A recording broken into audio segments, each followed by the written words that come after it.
All right, guys, welcome back. This is episode 18, and today we're doing a what's your why. I'm here with my buddy Hector, and hopefully today we get some questions answered as to what's his why. But first, I want to do a quick little cheers. I'm having a ultra right conservative dads, and he's having a Lone Star. But I'm drinking that out of a glass because it says beer makes friends. Cheers, buddy. Cheers. Cheers, brother. So, Hector and I, a little background on Hector and I, we've known each other probably for about 6 years now. Wow. We met each other at a brewery. We were just drinking and we started talking and then figured out he was prior military, just like myself. Yeah, because I had just retired. Right. Well, I was about to retire. No. Yeah, so it's been 5 years because I retired 5 years ago. Copper Mine Brewery, and we just sat there bullshitting. At the time, I was with my ex-girlfriend, and we were talking about beers and about doing a beer tour, which we still haven't done, by the way. That's right. Just throwing that out there right now. That was the van. Yes. They have a little van that goes into brewery to brewery, right? Yep, and they still have it. Oh, so damn. And then they have the winery one that we can do in Sonoita too. So just throwing that out there right now. Get a motorcycle. No, I'm not going to do it in a motorcycle. But we've been friends. We've hung out a lot. It's funny. His daughter kind of looks like my daughter, so it was like, whoa, what's going on here? So we've had a lot of good little memories and stuff. And we'll be making more. So yeah, I saw him when my daughter came in. His face was a ghost. I'm like, what's up, man? Like, what's going on? Like, he was at a house, we're having a gathering, and he goes, my daughter looks like your daughter. Yep. I'm like, what are you talking about? And then he showed me the pictures, like, sure as shit. Like, oh, I get it. They look exactly the same. Yep, they do. It's and I think your daughter's what, 27? 26? 27, I think. 27? Well, I'm going to get in trouble. I think she's 28, I think. Oh, okay.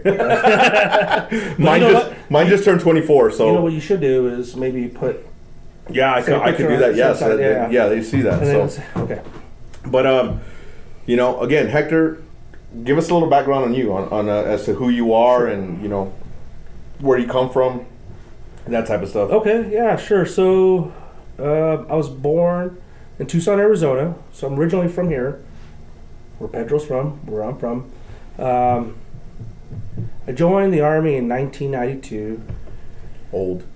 Yes. I played football, basketball, and track. I would say I had a little tough upbringing as I was growing up, and I don't know if I should tell the story, but if you want. Whatever you're comfortable with, yeah, absolutely. So there's just a couple pivotal points in my life when I was growing up, and I was a freshman. And I got some bad grades, and I showed them to my mom, and my mom's like, she got really disappointed. She got sad. I saw her hurt in her face. I said, I got to do better. And after that, I did really well in high school. And I went to college, got bored with college, and it just wasn't for me. Joined the Army, had a family, joined in 1992, like I said. E-nothing for those that know. When you get promoted, you go through the gauntlet. I guess they don't have that anymore. Nope, they can't do that shit anymore. So, did 25 years. Got up to the rank of Sergeant Major, or E9, or Command Sergeant Major. Hated it. I loved my E6 Staff Sergeant rank. I loved my Sergeant First Class rank because I was with soldiers, leading. I was operational, and then you get promoted, and you deal with all the bullshit. So, what was my why? Why did I join? Told you I was bored with college, had a family. I think when I was young, I had my friend. He wanted to be an architect. No, he wanted to join the Army, and I wanted to be an architect. And it's so funny how I joined the Army, he became an architect, and he's really successful now. And who knew, right? But you're very successful too. I mean, you did a pretty good stint in the Army. I mean, that's that's something to be very proud of, you know? Sure. 25 years. Shit, I wanted out at 20. I wanted out at 17, you know? Well, I wanted out at 16 years. If I could have retired at 16 years, I would have. Because going under investigation at 16 years fucking sucked. Ooh. So that's tough, right? I don't know if we should even talk about it. No. Are we free to talk about we this can stuff? talk whatever we want. All because right, there was last episode that I had with one of my buddies, Josh. We talked about us getting in trouble. Or actually with Anthony, we talked about us getting in trouble. Me losing the stripe. So I definitely understand and I definitely feel where you're coming from with that investigation thing. But, yeah. So, yeah, I ended up getting investigated, I think, at 16 years in the Army, 16 and a half years. I was the first Sergeant E8. Goddamn, if I could retire now, I would retire. And I just remember being on the freeway in the Autobahn in Germany and get this phone call, and the CSM for the battalion was like, hey, you're going to be investigated. I'm like, what? I'm not the one that lied. And she's like, get your shit straight. And next thing you know, I was like, oh, I got to go see Jag. I got to do all this stuff. So it was a long year.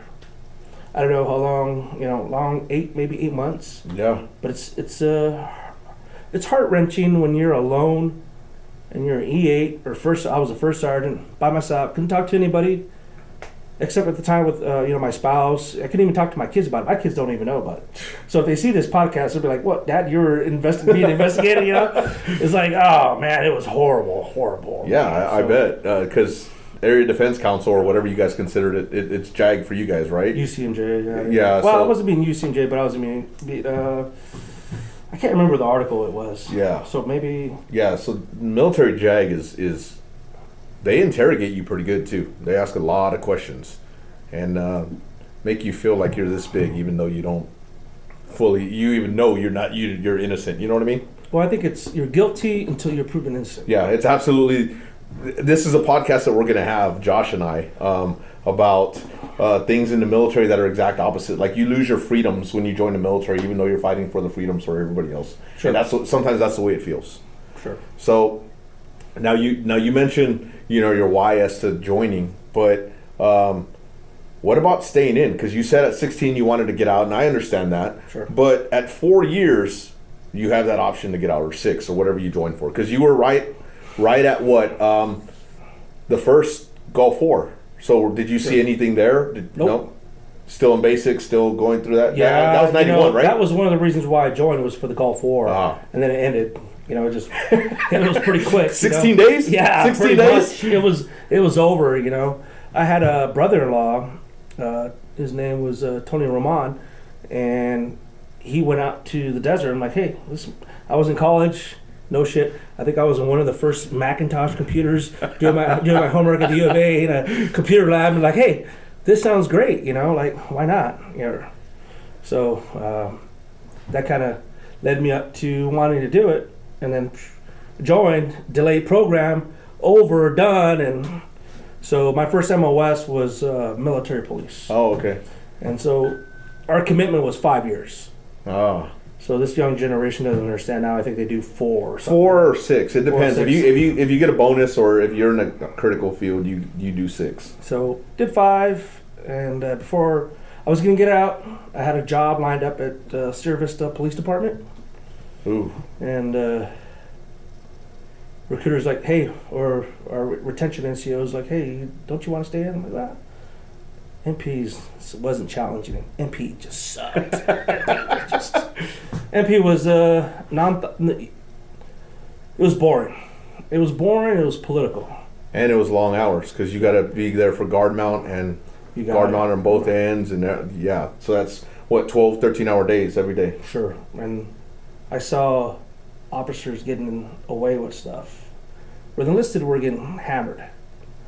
We had this one officer wife, major wife, run through like hedges in Italy, fucking tearing up hedges, like in the baseball field and all that shit. She was drunk as fuck.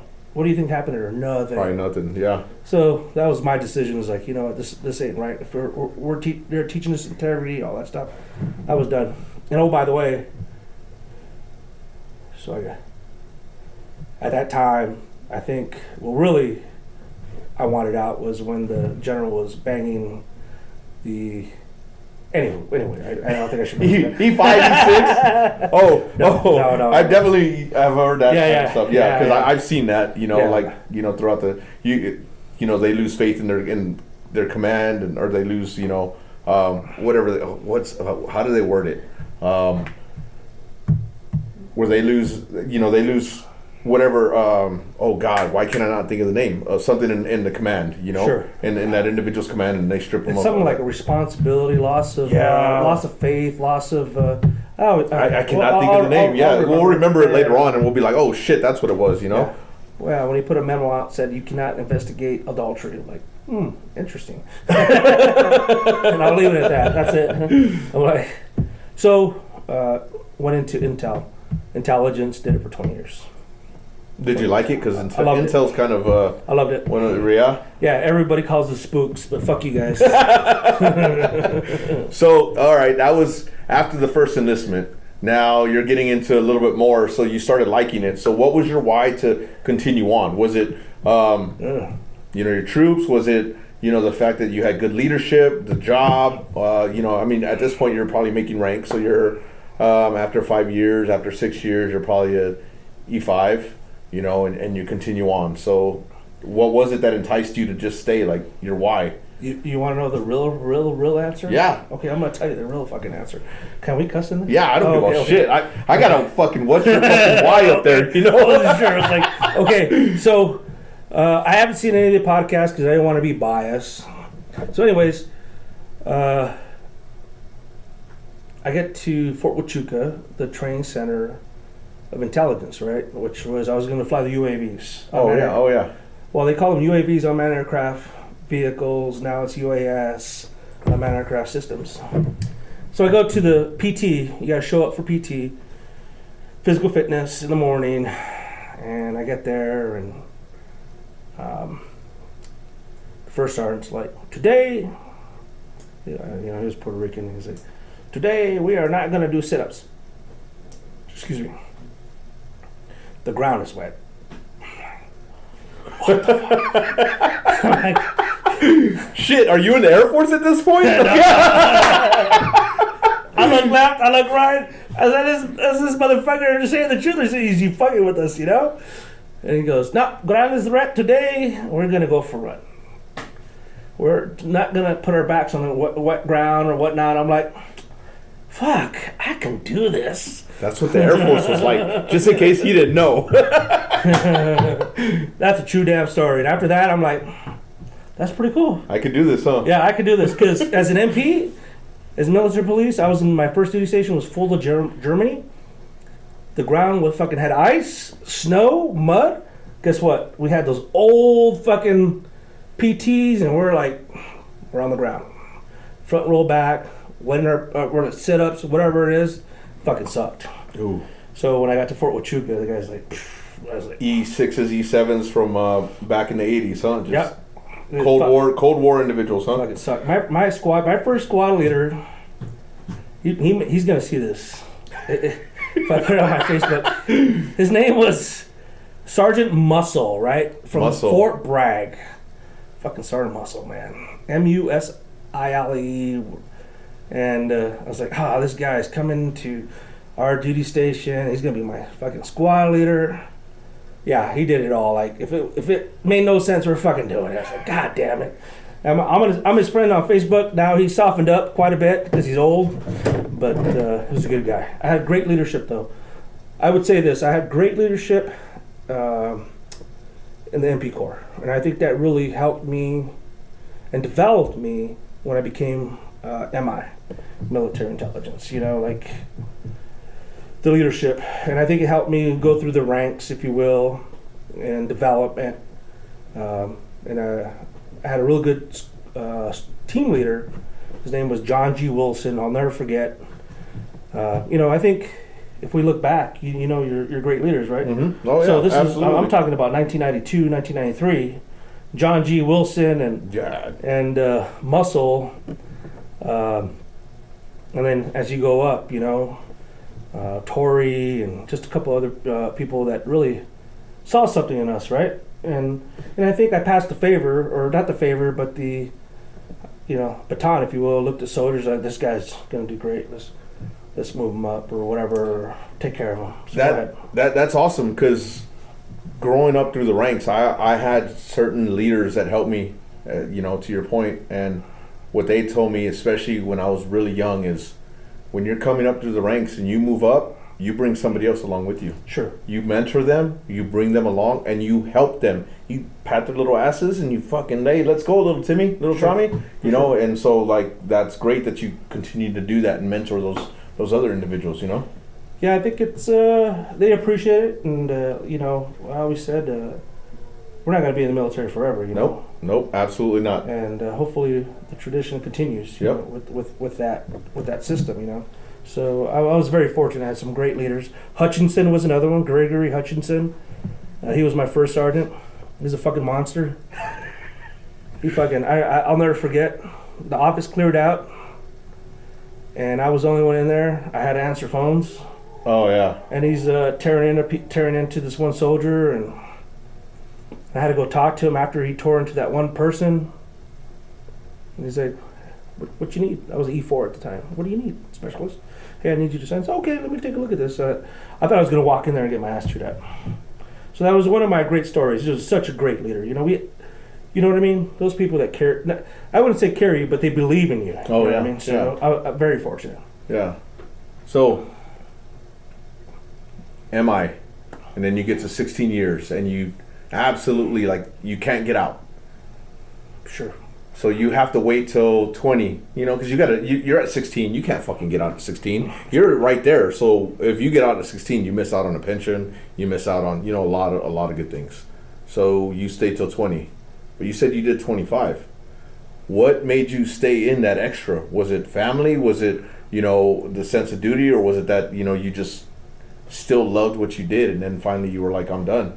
That's a funny story, because after I got investigated, right, and it wasn't me. I didn't do anything wrong, It was my commander lying. My commander was trying to fuck his lieutenant. I told him. Oh, can we say this? You say whatever you want. Right, so it happens. It's a past, I would say, I took him to the side. I said, leave her alone. And he didn't. He did not.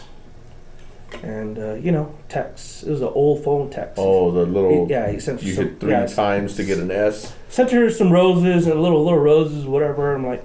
And he was married. And the wife knew that he was trying to fuck her or whatever. So, long story short, I'm in the investigation for other stuff. And then this happened. And so, I think if you're doing the right thing as a person, the people around you... And I'm saying this because... If you're a good person, even at work, whatever, and they see your worth, right? And all my soldiers did a statement on my behalf. And we had to go hide it from the commander, because, not hide it, it's a long story, but the first investigator was the commander's best friend. Oh, God. I think it's, 15-6, I think it was called, whatever it is. I can't remember. So we end up doing investigation. All the soldiers come around, and they talk to IG. They do all that stuff. So, anyways, long story short, he ends up getting fired. But I really tried. With the guy. And it's unfortunate because I had 7 commanders. He was my last, and I had 6 successful commanders. They all listened, as a first sergeant. But that last one had a chip on his shoulder. So, anyways. I decided to stay in because of the morale of the soldiers, and then probably 6 months later I got picked up for E9. And that was just a whole different ballpark, huh? Yeah, they said, you gotta go. It was like, you gotta get the fuck out of here. So I get picked up for 9 at 16 and a half years after the investigation. I'm like, well, I guess, doing something right. Like, I didn't do anything wrong. For those of you guys who aren't military, E9 is the pinnacle of the enlisted corps. And if you make E9, you typically in under 20 years, you're a fast burner. So obviously you were a pretty fast burner. I just had to throw that out there. Oh, that's fine. Because there's going to be a lot of people that see this that aren't military that, right. It's one of those things where I like to try to explain a little bit of what goes on. So, sure. Yeah, go ahead. I'm sorry. No. So my goal was 20 years. 20 years, about to retire. I'm like, I'm going to go do what Pedro does, go do a contractor job or go get a government job and, 9 to 5. It'd be nice to be, well, I don't know if it is nice or not. Well, I guess everybody's got to work for somebody, right? It's fucking goddamn boring, dude. It's boring. I mean, I like it. Don't get me wrong. But, maybe this will end up being my job. Yeah, sure. Like, I would love to travel and fucking do this as a job. Yeah. Got it. Yeah. So they told me, we need you. Of course. And so, lure you in. Any, if you're listening to me out there, when anybody tells you they need you, maybe they do, maybe they don't. Think it through. Think about your family, all that other stuff. And I was like, fine.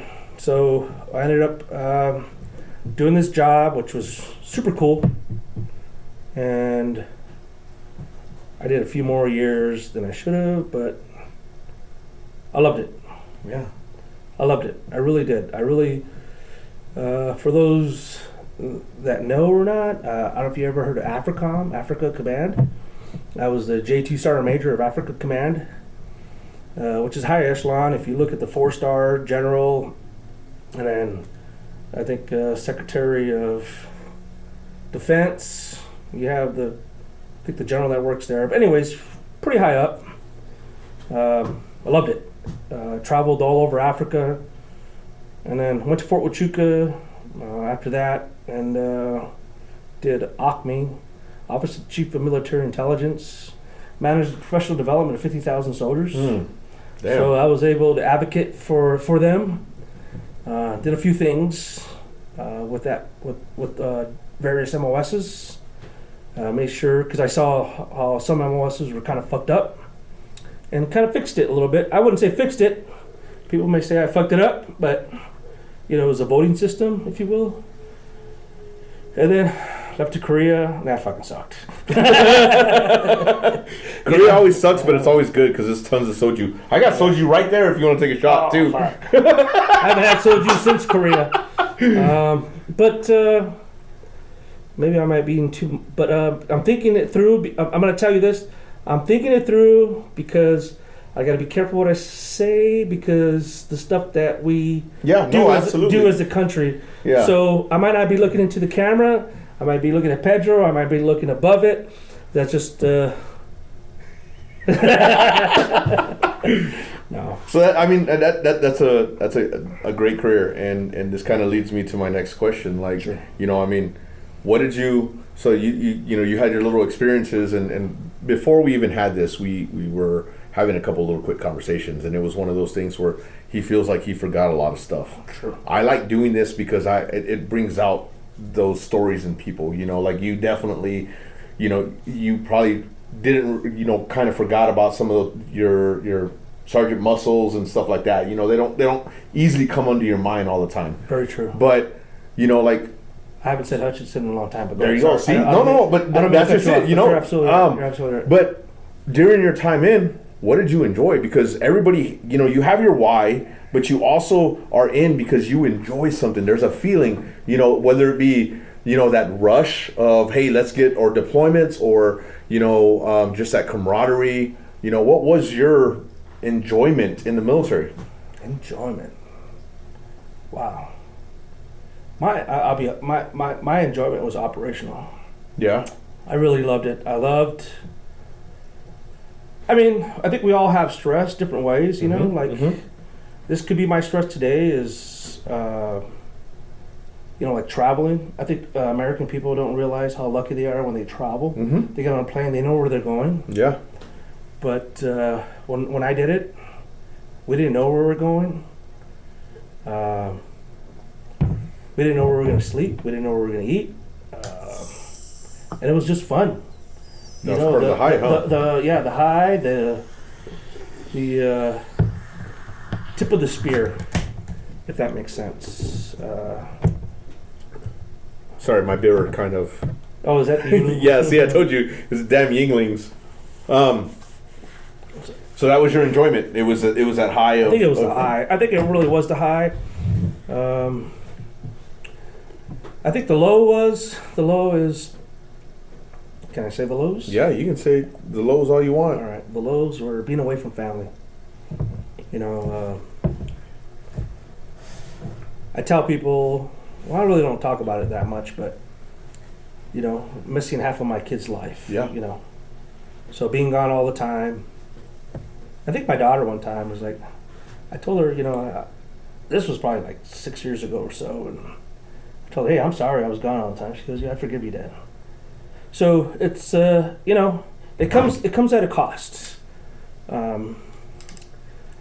You know, being in the military, it comes at a cost. Yeah. You know, you have a good time, but there's a cost. You know, having kids, my son, you know, a divorce. Yeah. I don't blame her. As a matter of fact, we're friends. You know, so that it kind of works out. You know, with the grandkids. I'm a grandfather now. 2 grandkids. 2 grandkids. He's so old. yeah, He's old. I'm old.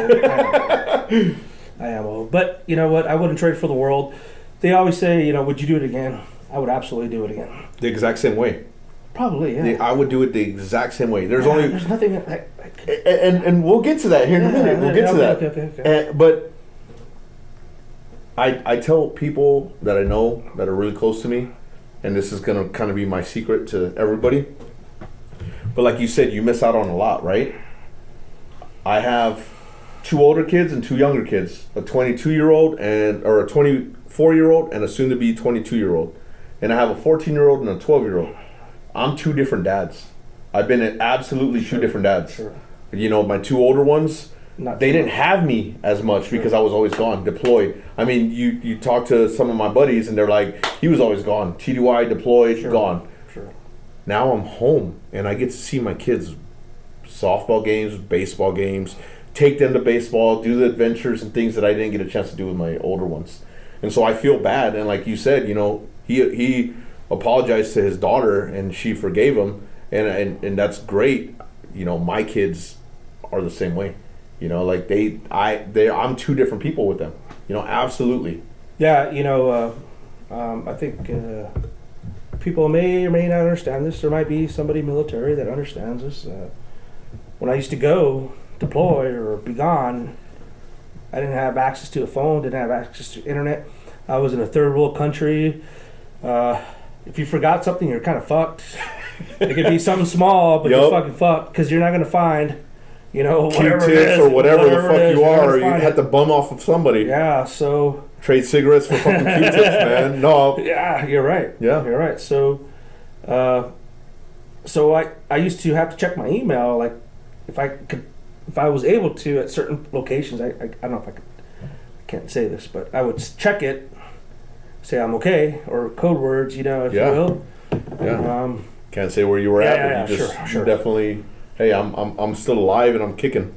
And so, barely. Yeah. So I got to the United States and I was traveling, and before I left, I told my daughter, I was like, hey, these are the code words, you know, like, hey, this is what I'm gonna tell you to make sure I'm okay. My daughter's like, okay, got it, because she was used to it, you know. Like, wait a second, I'm in the United States. I'm traveling to D.C. And you're still using those code words? Yeah, there's no code words. I could just pick up the phone and call her. But that's where I was at, you know what I mean? Like, and my daughter was going along with it. Like, that's just crazy, right? Like, yeah. No, because they're used to it. So I totally understand. I totally get it. Yeah. So now this brings me to, you know, you said you would, you know, do it all the same, but did you have any regrets? Because there's that regret thing. Like, you know, I mean, my whole military career, I did some stupid shit, some great shit. I had one regret. And you haven't seen my podcast, but my one regret was... I'll do push-ups later, okay? I don't know how many, maybe 3. Maybe if you're lucky. Maybe 3. But my one regret was... Sure. I went deep-sea fishing in Okinawa, and the captain of the boat, there's a tuna, yellowfin tuna, flopping on the deck. He gets a knife, cuts it, and offers me a piece, and I didn't eat it. My only regret of my entire fucking career. Everything else, would I change a couple things? Yeah, but regret-wise, I mean, to me, that was my regret. Okay. Do you have any regrets? I wouldn't change anything that I did. From me getting in trouble to whatever, because it molded me of who I am now. My leadership style, my troops that still hit me up, you know, people that I know, what I'm doing now, my education, I mean, I can go on and on and on, but everything molded me into who I am now. Everything that I've done. So I don't want to change or regret anything. Like, well, that one regret. Like, I would have changed that because then I would have liked sushi a lot faster than I did. Sure. Well, regret, right? It's tough. That's a lot. I don't think I really regretted anything other than being away from my kids. That was pretty hard, but it comes with the territory, you know? Yeah. They offered, so I used to travel Africa, and they used to do this, like, if you say yellowfish or whatever, and so they had this trip to a certain place in Africa, like, I think it's Senegal, where they would ship the slaves off from a specific island to go check it out. Yeah. Come on, they said, come on, Sergeant Major, come over here and check that out. I'm like, I'm gonna sleep. So I slept. And then I think another time they wanted me to go to safari in Kenya, and like, come on, Sergeant Major, let's go to this. And you wanted to sleep. I'm gonna fucking sleep. But those are once in a lifetime experiences. Yeah, right. But you know what? I didn't regret it because I partied the night before, and I slept in. And fucking went to the bar at the hotel. Goddamn beers, right? So I don't know if it's a regret. Shoot, you could have seen tigers and lions in the wild. Who fucking cares? I'll go to the zoo, right? I'll go to the fucking zoo. I'm like, I don't know if I have any regrets. I think. So I will tell you this. I think my only regret is I stayed 5 years too long because I got hurt, and then ended up in the Wounded Warrior Battalion in El Paso, Texas. So if I would have retired at 20, I would have been good. You know, I could have continued on, maybe did some contracting or did something different. But, you know, I think, if you will, if I can use God, absolutely. God has a plan for us. Because now I'm totally retired. Before I came to this podcast, I saw my grandson, spent some time with him, spent some time with my son, and my daughter-in-law. So that's a blessing. Yeah. You know what I mean? So that makes sense. No, I get it. I get it. So with the regrets, no regrets. But is there anything that you would change? Because there's little things that people would change. Maybe different leadership styles. When I was younger, I would have changed a little bit of myself to be a little bit different leader than when I was later. But regrets and changes, they're two totally different things. Like maybe something that you could have done a little different that would have shaped somebody else or yourself, or your professor was right about your wording and doing a podcast and all that good stuff. I think we're doing therapy here, folks. But it's good because it brings out like a whole bunch of different feelings that you have, and it's interpersonal. We're enjoying it. We're having some beers, and we're talking about something that you don't talk about every day. Sure. Something that makes you, to me, this makes me feel great.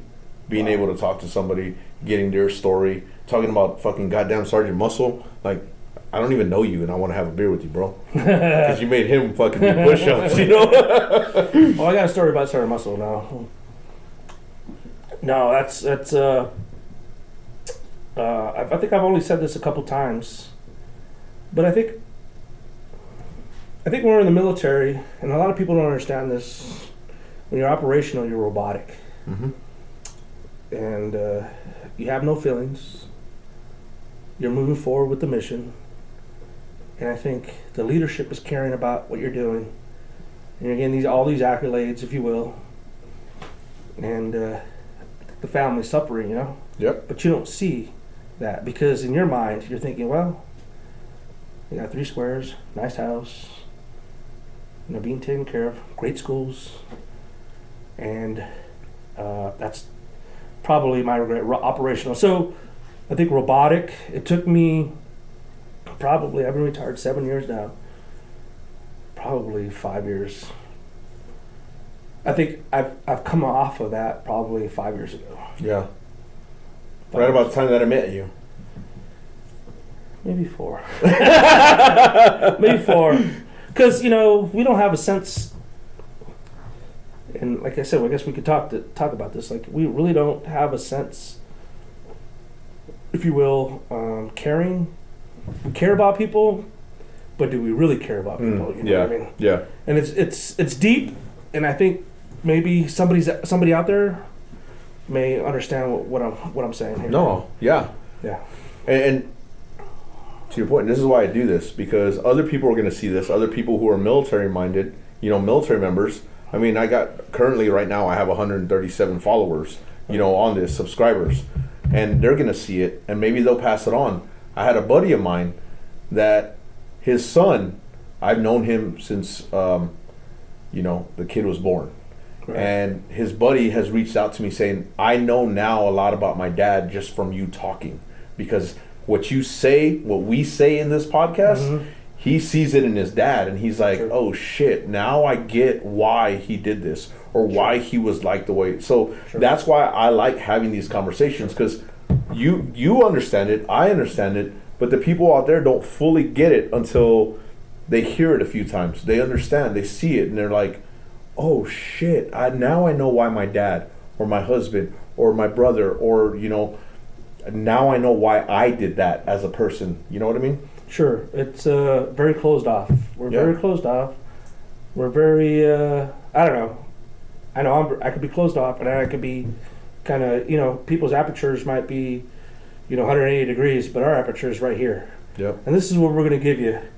And appreciate it. Yep. And it's tough. You know it's what tough. I mean?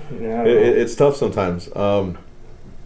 But, with this next one, what are your fondest memories or your leaders? You talked about Sergeant Muscle. You had you obviously that fond memory. You have a story behind it, because Sergeant Muscle was like, bam, Yeah, Sergeant Muscle. Oh shit, man. If he watches this, man. I think I was E2. Oh time. man. E2, E3, maybe. Man. So I'm gonna have to tell the story, because I've only told my wife Laura about the story, and I don't know if I have the guts or balls to tell Muscle about it. He's my Facebook friend right now, so he's gonna see this. And you need to tag him on this so he can see it. So he definitely see it. He'll see it. God damn. So we had this ready room with all our shit, all our gear in there, and we're getting ready to go to the field. This is when I was an MP, and I said, hey, Sergeant, let the batteries drain on the radios. Let them drain, and then charge them. He kind of said, what the fuck do you know, Private? I'm like, I just, Roger, Sergeant, fuck. I'm like, I felt like this big. I'm like, I shouldn't open my mouth. So the next morning we go into the ready room, and he's like, grabs the radios and shit, and he turns it on, like, bleep, bleep, bleep, battery's dead. I looked at him, he looked at me, he's like, don't fucking say anything with his eyes. I was like, all I did was like the little kid face, like, I know. I fucking walked out. It was like, I didn't say shit, and he was all fucking pissed off. Fucking batteries are dead, blah blah blah. But he didn't say I should listen to that fucking private. You never will. Come on. Yeah. How many times did you say that? Well, for me, that was a learning moment for me.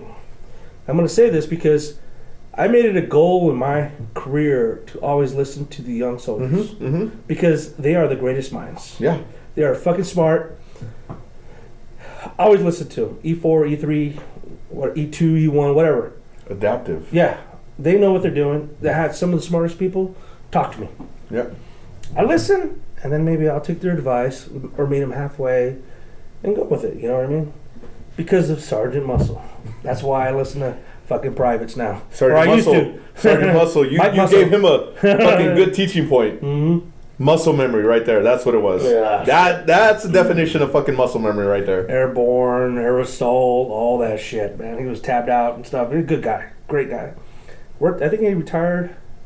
Worked for veterans. Now he's in Virginia. Oh, speaking of Virginia, West Virginia. My battle buddy was from West Virginia. When I was in basic training. Yeah, yeah. So what they say about West Virginia is kind of true. It's like Alabama, a bunch of inbred fucking... It's true. Hillbilly There's a lot of other things that you could be saying. Well, I can't say this part because he's my friend on Facebook too, so I'll be nice. Never mind, disregard. Other than that, I gotta unfriend him. Just a post it for a different time. There's only a few people. You didn't give him the name, so No, no. I only have one battle buddy from West Virginia, and he's on my Facebook, or maybe he took me off, but so I'll leave it at that. Yeah, no, absolutely. Good memories, right? Fun shit. But any other fond memories? Anything else that really stood out? I mean, the partying, the drinking, because we all do that. I mean, you work hard, play hard. But was there, or maybe just a leader that you just were like, fuck, one of these days I want to emulate that guy. Well, when I saw great leaders, I never thought I would be able to emulate them because they were great. Oh yeah, absolutely. I never considered myself a great leader. I think I was good. I think I led, but there's some great ones that you want to fucking do what you can for them. You know what I mean? Like, don't let them fail. And Gregory Hutchinson was one of them. I had another guy. His name was Ford, and I can't say anything else. But great guy. A little older, he's probably now in his 70s or so-ish. Vietnam era?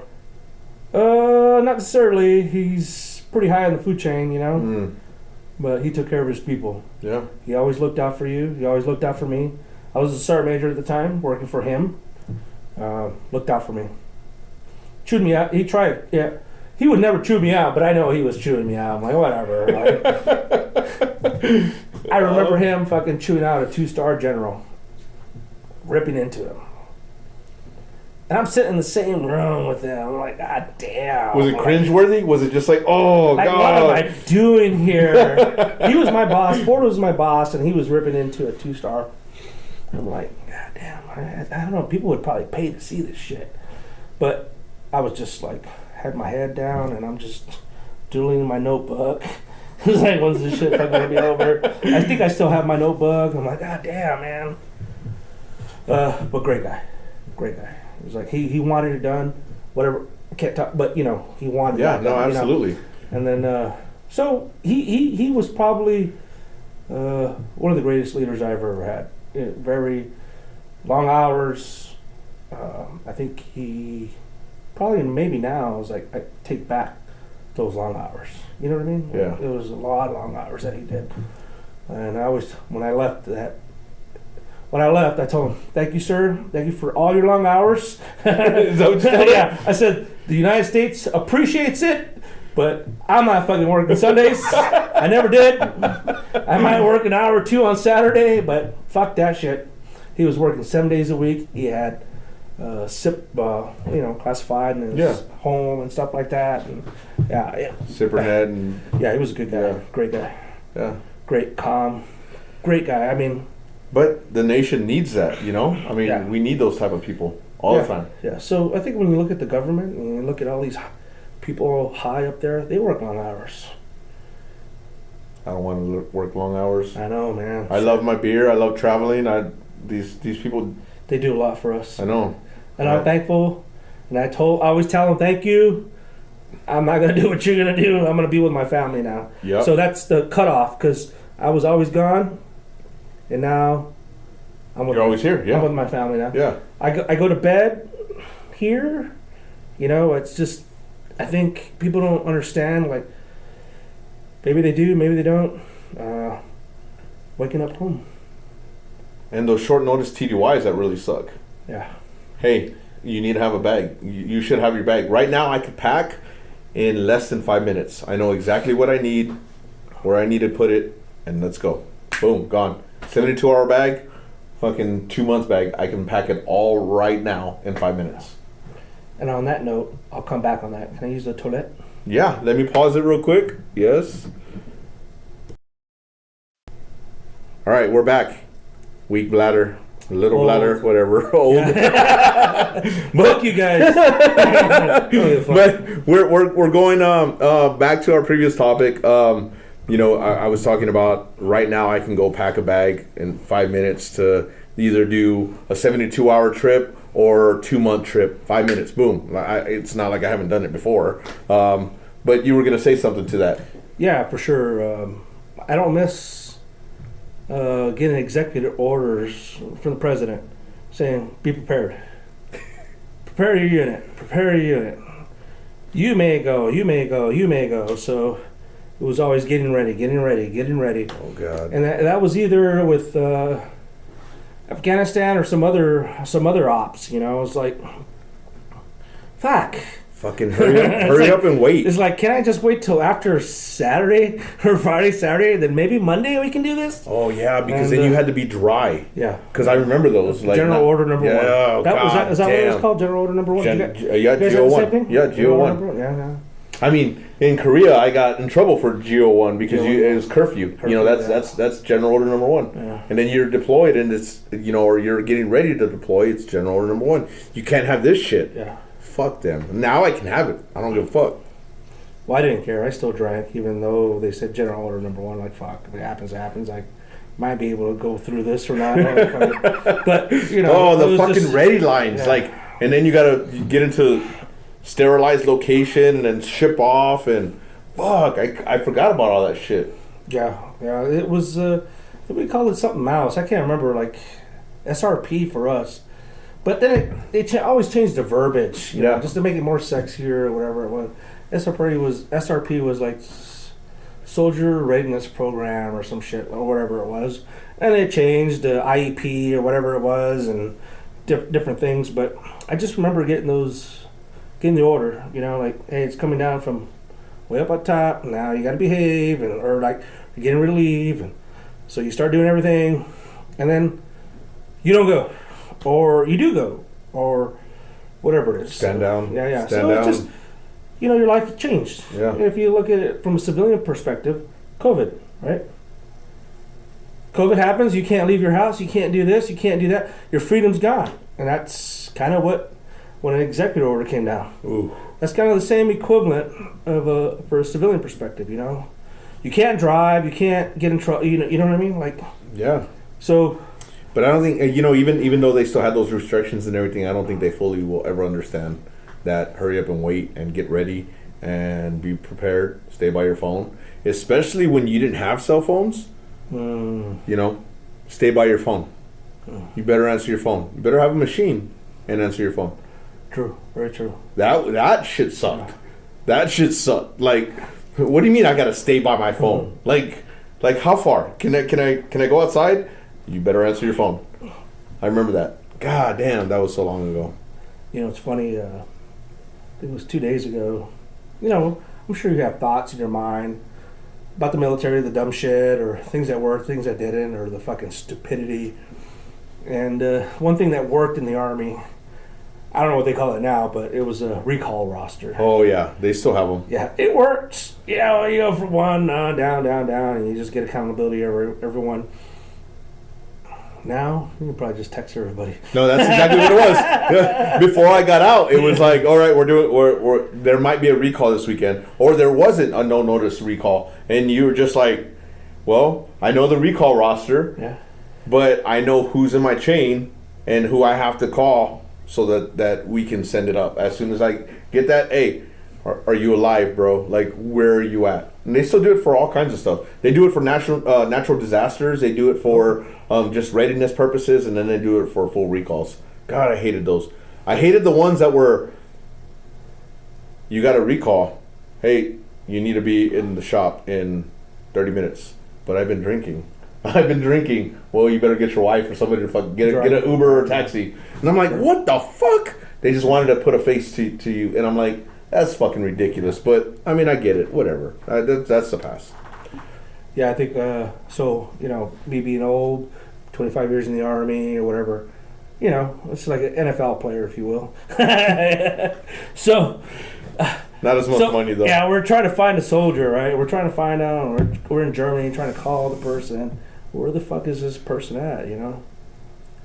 And he was a sailor. And one of the sailors is like, hey, why don't we just text him? I'm like, we can do that? We can do that? And no fucking shit. Like 5 minutes, hey, I'm over here. This is what I told you guys. Like, oh, we're good to go. Why don't we text It's them? so now, funny. now it's all. I That's think all it was that on it is. They don't- Messenger, Facebook Messenger. It's fucking funny. Yeah, and now that's all that it is. They don't fucking give a shit about getting a phone call because they don't want to talk. They just, hey, you alive? Hey, I need you to come in. Yeah. That's it. So now, do you have any advice for those guys who are still in, or those guys who are getting out that are retiring soon, or just getting the fuck out? Well, I've been retired 7 years now. And I will tell people your best advice, my best advice to somebody is routine. Have a routine. Because if you don't have a routine, you're going to be very miserable. And that's allowing me to be retired is, go to the gym or I can watch Netflix, whatever it is. Just have a routine. Family, if you will, religion, church. I go to church or here and there or whatever your whatever it is, just and love life, man. I think sometimes we complain and we really don't know how good we have it. Yeah. You know what I mean? It's just I have an adjustable bed. Oh my god, I'm sleeping in it right now. I get Laura is like my wife's like, how do you take a nap in the day and still go to bed at 9 o'clock? I was like, I love my bed. I have a bidet now. Oh, goddamn. Fuck, I have a... For those that don't know bidets, try them. Way to go. And then, I have a mini split in our bedroom. I have OLED TV, watch movies, and watch sports. Life is good. Living the fucking good life. Fuck. That's it's not, you don't have to be rich to be happy. Just little things that make you happy. Yeah. So that's for the retired people. Have a routine. For those that are still in, if you like it, stay in it. If you don't, get out. And what I mean by that, if you don't like it, finish your time. Behave yourself. Yes. Finish your fucking 3 or 4 or 5, 6 years or whatever it is. Do your best. Get the fuck out. Who cares? You serve your country.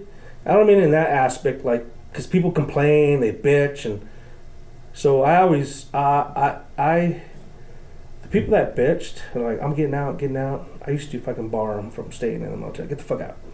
I don't want you to become another person's problem. So I used to kick them. Toxic. Yeah. And I did it for the benefit of taxpayers' money, because that person should just pick up a check. You know what I mean? But anyways, get your degree, go to school, stay in school, change your AFSC, MOS, or what's the name? Your rate to intelligence. Don't do that. Don't do that. No, I mean, do whatever makes you happy. Yeah, because you're gonna love it. One thing about intelligence, there's money. You're never gonna be struggling. If you will. Yeah, that's true. So it was pretty cool. Have the dark card, if you will. Yeah, So, that's true. I didn't even think about that. Yeah, retired people, man, just enjoy life, man. That's what I'm doing here. I'm enjoying this life right now. Sure. This is fun to me. This is I mean, bringing out some of these memories that you haven't thought about in probably years, if not decades. Sure. For sure. I think Laura my wife might know about 70% of this that's going on. She might be watching right now. Maybe not. Or you're gonna post it. It's not live. It's not live. Fuck. We will watch this. She will watch this. Sure. Sure. And shout out to Laura for letting him come over. I mean, he's his own man, but we know Laura. No. Get somebody that supports you, and I'm very blessed to have Laura. My best friend, have a best friend. Don't necessarily have to be married to that person or whatever it is. Just have a best friend. But I'm very fortunate. So bless her heart. That's all I gotta say is bless her heart. She's been good to me and very nice, very funny. We laugh all the time. Laughter is so important. Yeah. I think Pedro's laugh is very contagious. That's probably why you have people on YouTube. That might be because I hear that. It's the fucking laugh, he might be contagious, so I get it. So laughter is very important. And I don't know if I'll end on this note, but in the military, I never laughed. I think I told you this. I Yep, never you joked did tell me around. that. Yep. I was really never able to like have fun or laugh and joke, and because one is, the rank that you're at, if you say something wrong, Oh yeah. fucking people get cross-eyed, so on and so forth. So you had to be, once again, robotic. So now we can joke around, you know what I mean? So I could joke around, but I still got to be careful, you know what I mean? Yep. So, which is unfortunate because you should always be able to have a good time. But I get it. I understand why. yeah, sure. On that note, I really appreciate it. Thank you. You're welcome. Thank you for coming out and doing this. I mean, Well, people get a little nervous about doing this, and I always try to tell everybody, like, don't be nervous. It's just, these are just stories. You tell what you want to tell. You do what you want to do on this. I really appreciate it. no, I appreciate it. Hey, so I apologize to Pedro. I haven't seen him in a long time. But I always told him, we always leave off where we left off. Yeah, absolutely. And I appreciate it. And I think I was somewhat a bad friend, I think. Nah. It's life. We haven't talked in a while, He's got two brand new grandkids, and he needs to spend time with them, I don't have Pedro energy, and I don't have his laughs, so... and I need my naps, and I need to be in bed by 9. I can't hang with this guy anymore. Unless it's 12 o'clock drinking, then maybe. But I can't fucking hang with myself sometimes, but thank you. I really appreciate it. Thank you. This will be on Facebook. Please, again, it's Vets and Beer for the podcast. Please like, share. I thought it was boobs and beer. I wish I should fucking be. I think that's a page. But I don't want to see your boobs. I'm just saying that right now. I'm just saying that. Fair enough. And subscribe, please, and leave comments. Let me know what you think. And fucking this little guy right here, fucking Deadpool's just fucking staring at us the whole time, and I didn't even notice. So just right now, that little fucking bastard. Oh, back there. You see Deadpool? He's right there. Yeah, there it is. Take care of yourself. Thank you for watching. Love you guys, and I will talk to you soon. God bless. If you hate this, it's his fault. And fuck you guys.